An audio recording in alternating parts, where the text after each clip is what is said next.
Assalamualaikum warahmatullahi wabarakatuh. Berjumpa lagi dengan Pak Noh channel tutorial dan edukasi pengajar sambil belajar. Pada kali ini kita akan membahas materi pembatik level 3 modul 4. Simak terus video ini sampai selesai, mudah-mudahan ada manfaat yang sahabat dapat. Sahabat sekalian, pada video sebelumnya kita telah membahas tentang materi pembatik level 3, modul 1 dan modul 2. Sekarang kita meloncat kepada modul 4. Kenapa saya langsung memilih kepada modul 4? Karena modul 3 hanya berupa praktek pembuatan media pembelajaran interaktif dengan menggunakan software Articulate Storyline 3. Jadi insya Allah saya akan buat nanti sebuah playlist khusus tentang penggunaan software Articulate Storyline untuk membuat media pembelajaran interaktif dari awal sampai dengan akhir. Baiklah sahabat sekalian, saya sudah menyiapkan slide PowerPoint. Bagi sahabat yang ingin mendapatkan slide PowerPoint, silahkan sahabat cek di deskripsi. Pada modul 4 kita belajar tentang inovasi pembelajaran yang mengintegrasikan TIK. Ada dua kegiatan belajar. Kegiatan belajar 1, pentingnya inovasi pembelajaran dan TIK. Kemudian kegiatan belajar 2, inovasi pembelajaran yang mengintegrasikan TIK. Sekarang kita masuk ke kegiatan belajar 1. Kegiatan belajar 1 kita akan belajar tentang apa itu inovasi pembelajaran. Inovasi pembelajaran terdiri dari dua suku kata, yang pertama inovasi, yang kedua pembelajaran. Hasil dari definisi menurut para ahli digabungkan sehingga inovasi pembelajaran adalah upaya pembaharuan atau menemukan hal-hal baru meliputi kegiatan penelitian, pengembangan, atau perekayasaan dalam proses interaksi peserta didik dengan guru dan sumber belajar pada lingkungan belajar yang bertujuan mengembangkan penerapan praktis, nilai, dan konteks ilmu pengetahuan baru. Kemudian kita juga akan disajikan bahkan tentang TIK di sekolah, mencakup hardware, software, konten, SDM, dan kebijakan. Kebijakannya contohnya aturan, program, tata tertib, arahan, dan lain-lain. Kemudian dari segi sumber daya manusia, itu ada kepala sekolah, guru, pengelola, admin. Kemudian dari segi konten, ada sumber bahan pembelajaran digital, teks, audio, video, serta multimedia. Kemudian dari segi software, ada berbagai aplikasi pembelajaran. Untuk hardware-nya atau perangkat keras, ada PC, laptop, server, jaringan, access point, gadget, dan sebagainya. Ada dua hal yang bisa dilakukan dalam penggunaan TIK di sekolah. Yang pertama, e-learning, yaitu inovasi dalam pembelajaran. Guru mengembangkan berbagai inovasi pembelajaran berbasis TIK sehingga meningkatkan kualitas pembelajaran. Kemudian dalam pelayanan adanya e-administrasi atau elektronik administrasi, seperti pendaftaran, rapor, dan sebagainya. Ini ditujukan kepada stakeholder pendidikan dalam memberikan layanan prima, cepat, murah, transparan, dan akuntabel. Sekarang kita masuk ke nilai penting dari inovasi pembelajaran. Apa sebenarnya nilai penting dari inovasi pembelajaran ini? Ialah dengan meningkatnya kualitas pembelajaran. Itulah nilai pentingnya. Kemudian indikatornya ada dua. Yang pertama indikator proses, yang kedua indikator hasil. Kemudian kita akan belajar juga tentang fase inovasi dalam pembelajaran. Yang pertama tanpa TIK, kemudian plus TIK, irisan TIK, integrasi TIK, sampai dengan fusi TIK. Tanpa TIK itu memang tidak ada penggunaan TIK. Pembelajaran hanya bersifat konvensional, tatap muka, guru sebagai sumber utama, dan begitu sebagainya.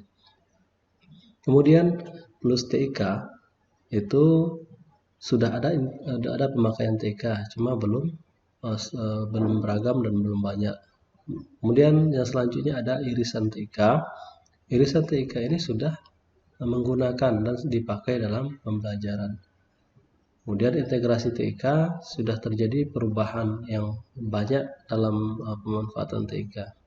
Yang terakhir, fungsi TIK adalah ketika pembelajaran itu tidak lagi bisa dibedakan mana yang konvensional, mana yang TIK, dalam artian dia sudah melebur menjadi satu kegiatan pembelajaran.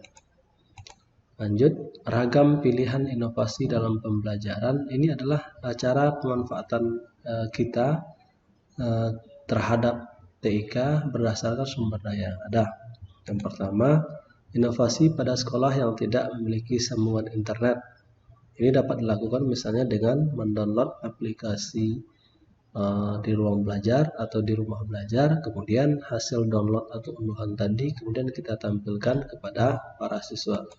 Kemudian yang kedua, inovasi pada sekolah yang memiliki sambungan internet terbatas. Bisa kita pakai metode blended learning dan flipped classroom. Coba kita perhatikan, metode blended learning adalah irisan antara face-to-face atau pertemuan tatap muka dengan pembelajaran online. Kemudian ada flipped classroom atau kelas terbalik, di mana ada 3 tahapannya. Yang pertama, siswa mencari pembelajaran online, kemudian didiskusikan dalam kelas, selanjutnya kemudian dilaporkan kembali secara online. Kemudian yang ketiga ada inovasi pada sekolah yang memiliki sambungan internet melimpah. Ini banyak bisa kita lakukan. Salah satunya dengan penggunaan fitur kelas maya pada rumah belajar dan banyak aplikasi lainnya. Sahabat sekalian, sekarang kita masuk ke kegiatan belajar 2, inovasi, langkah-langkah inovasi dalam pembelajaran. Ada beberapa langkah. Yang pertama, identifikasi masalah dan analisis kebutuhan.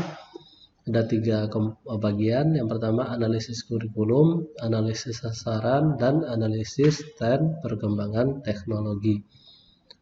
Kalau pada poin 1 dan poin 2 ini mungkin sudah biasa kita lakukan. Cuma ketika kita mengintegrasikan dalam teknologi harus ada analisis tren perkembangan teknologi.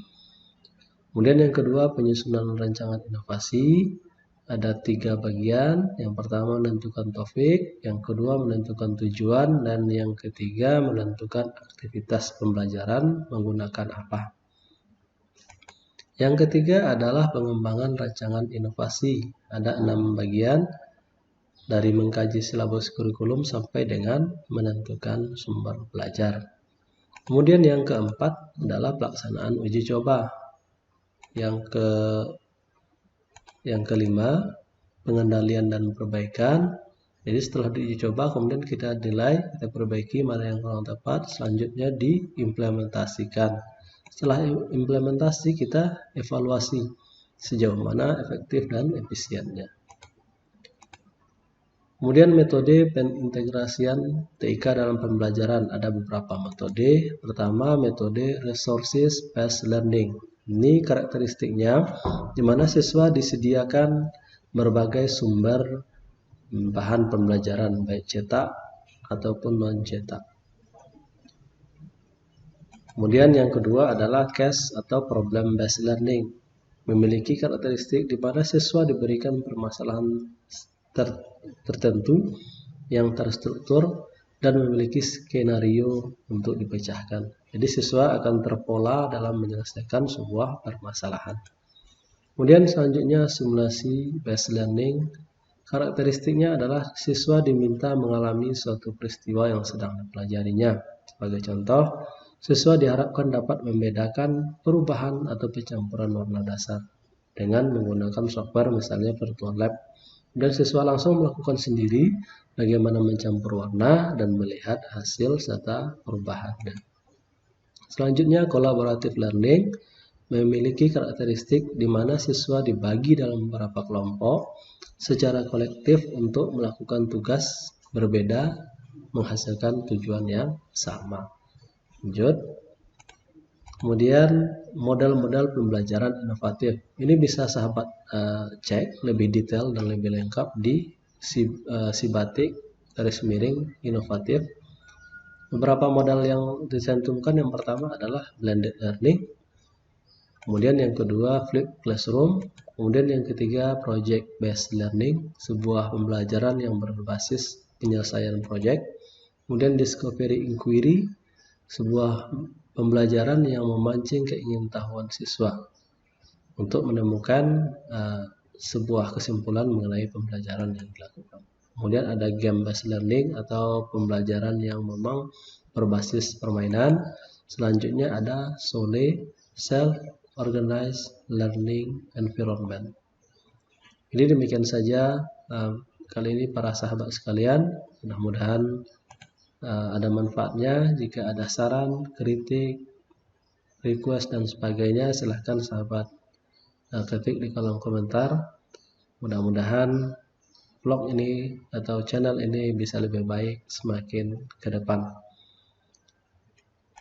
Mohon maaf atas segala kekurangan. Assalamualaikum warahmatullahi wabarakatuh.